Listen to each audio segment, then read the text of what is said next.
모든 화살이 관역에 다 명중되는 것은 아니다.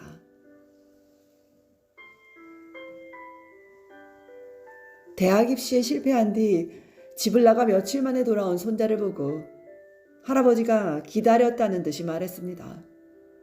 나를 따라오너라.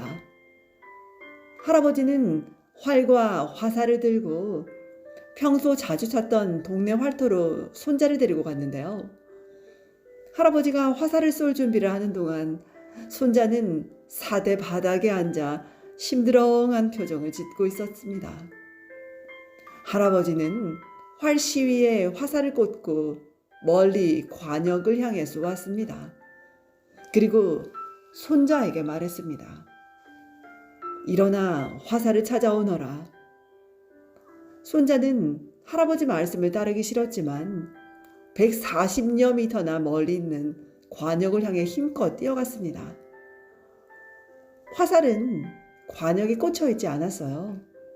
이리저리 한참 동안 관역 주위를 살펴보았으나 화살은 어디에도 보이지 않았습니다. 그때 할아버지가 다가와 손자의 손을 잡으며 다정히 말했습니다. 봐라. 관역을 향해 시위를 당긴다고 해서 모든 화살이 관역에 다 명중되는 것은 아니란다. 때로는 내가 쏜 화살이 빗나갈 때가 있는 법이야. 그러니 너무 실망하지 말고 다시 힘을 내보렴. 네. 손자는 멀리 허공을 바라보다가 할아버지 말씀에 가만히 고개를 숙였습니다. 시위를 떠난 화살이 관역에 다 명중되는 것은 아닙니다. 만일 양궁 경기에서 선수들이 쏜 화살이 모두 관역의 중앙에 명중된다면 굳이 경기를 치를 필요가 없겠지요. 원형의 관역 정중앙인 10점대를 쏘고 싶지만 때로는 빗나가 8점이나 7점대를 쏘기 때문에 양궁 경기는 그 존재성을 지닙니다. 3번의 올림픽에서 4개의 금메달을 딴 양궁의 신궁 김순영 선수를 기억하시나요? 김순영 선수는 시위를 떠난 화살에는 미련을 두지 않는다. 앞으로 쏠 화살에만 신경 쓰지 이미 관역에 꽂혀 있는 화살에는 마음을 쓰지 않는다고 했습니다. 이는 이미 결정하고 행동한 일에 대해서는 결과에 연연하지 않아야 한다는 말일 텐데요. 김순영 선수의 말대로 내가 쏜 노력의 화살이 어디로 날아갔는지 그 날아간 방향에 대해서는 그리고 또 그 결과에 대해서는 너무 마음 쓰지 말아야 할 것입니다. 설령 내가 쏜 화살이 허공을 향해 날아가 끝내 보이지 않는다고 하더라도 굳이 화살을 찾아 나서거나 슬퍼할 필요가 없어요. 허공으로 날아간 화살은 허공으로 날아가는 화살일 뿐일 텐데요. 중요한 것은 화살을 쏜 결과가 실패라 하더라도 그 실패에 대해 어떤 태도를 지니느냐가 더 중요하지 않을까요? 지금의 실패가 내 인생 전체의 실패는 아닙니다. 지금의 실패는 지금의 실패일 뿐입니다. 실패를 통해 미래를 바라볼 줄 아는 태도가 더 중요한 것 아닐까요? 양궁 선수가 잘못 쏜 화살에 미련을 둔 상태에서 나머지 화살을 쏜다면 어떻게 될까요? 아마 명중하기 어려울 것입니다. 실패는 결국 실패했다고 생각하기 때문에 실패입니다. 실패는 스스로 인정하지 않는 한 실패가 아닙니다. 실패를 소중히 여기되 그 실패에 매달리지 않아야 합니다. 그것을 밑거름 삼아 일어나야 합니다. 농구 선수 마이클 조던은 내 일생에 실패한 슛이 9,000개나 된다고 하면서 이런 말을 한 적이 있습니다. 실패를 두려워하지 말라. 많은 사람들이 성공하기 위해서 실패한다. 씨름 선수도 은퇴할 때까지 줄곧 승리만 거둔 선수는 없는데요. 씨름판의 씨름판의 황제 이만기 선수가 제44회 전국 장사 씨름대회에서 고등학교를 갓 졸업한 무명의 신인 강호동 선수에게 패할 때의 모습을 한번 생각해 보십시오. 피겨 퀸 김연아 선수도 빙판에서 수없이 넘어지고 울었다고 합니다. 솔직히 1등을 하기 위해 스케이팅을 했다면 훨씬 전에 그만뒀을지도 몰라요. 다른 선수들처럼 저도 큰 부상이 있어 선수 생활을 포기할 뻔한 일도 있었어요.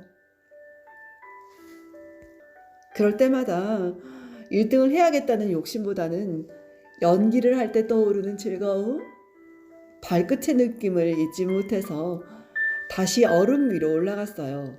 라고 말합니다. 1976년 캐나다 몬트리올 올림픽에서 2단 평행봉 연기로 올림픽 사상 최초 10점 만점으로 금메달을 딴 체조 선수는 나디아 코마네치입니다.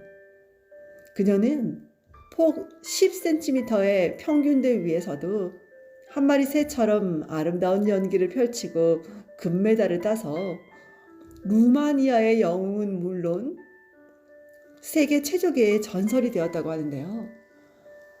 그런 그녀의 체조 인생에도 늘 성공만 있었을까요?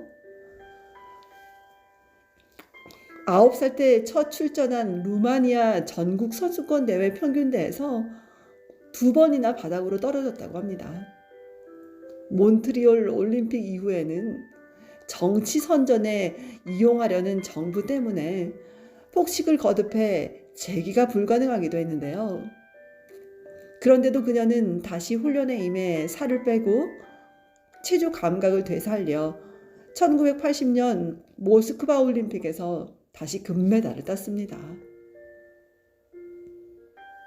그 후 그녀는 미국으로 망명해 삼류 유랑극단을 전전했지만 내 생애 최고의 경기는 1976년이 아니라 1980년 올림픽이었다고 말합니다.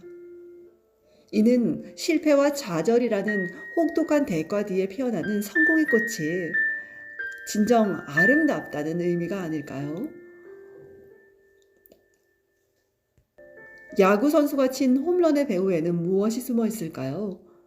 그 몇 배의 스트라이크 아웃이 숨어 있습니다.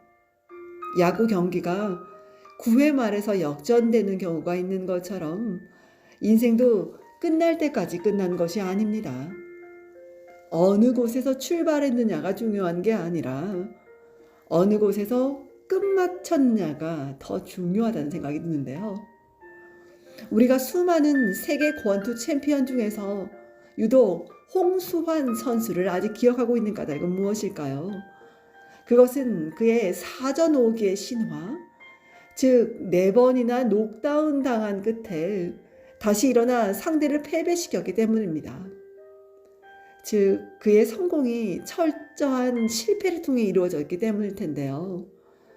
만일 홍수환 선수가 1977년 슈퍼 벤턴급 권투 경기에서 그런 실패를 겪지 않고 처음부터 이겼다면 아마 그를 잊고 말았을 것입니다. 누구나 쓰러지는 일은 있을 수 있어요. 하지만 중요한 것은 그 이후에 어떻게 일어나느냐 하는 것입니다. 홍수환 선수는 쓰러졌지만 다시 일어난 것입니다. 일어났기 때문에 승리할 수 있었던 건데요. 저는 시를 쓸 때 시가 잘 써지면 좋겠지만 시가 잘 안 써지면 어떡하나 하고 걱정하지는 않습니다. 그냥 쓰는 거거든요. 그냥 쓰다가 잘 안 써지면 노트북에 전원을 끕니다. 그리고 시간이 지나면 다시 노트북에 전원을 켜고 해당 파일을 찾아 다시 씁니다. 그냥 그것을 수없이 되풀이할 뿐인데요. 시가 잘 안 써질 것이라는 실패를 미리 걱정하지는 않고 있어요. 왜냐하면 실패해도 다시 또 시작하면 되니까요. 시작하기도 전에 실패를 걱정하면 이미 실패한 것입니다. 시위를 떠났다고 해서 모든 화살이 관역에 다 명중되는 것은 아닙니다. 네, 저도 어떤 일을 시작하거나 준비할 때 그 결과에 대해서 미리 걱정하는 경우가 참 많은데요.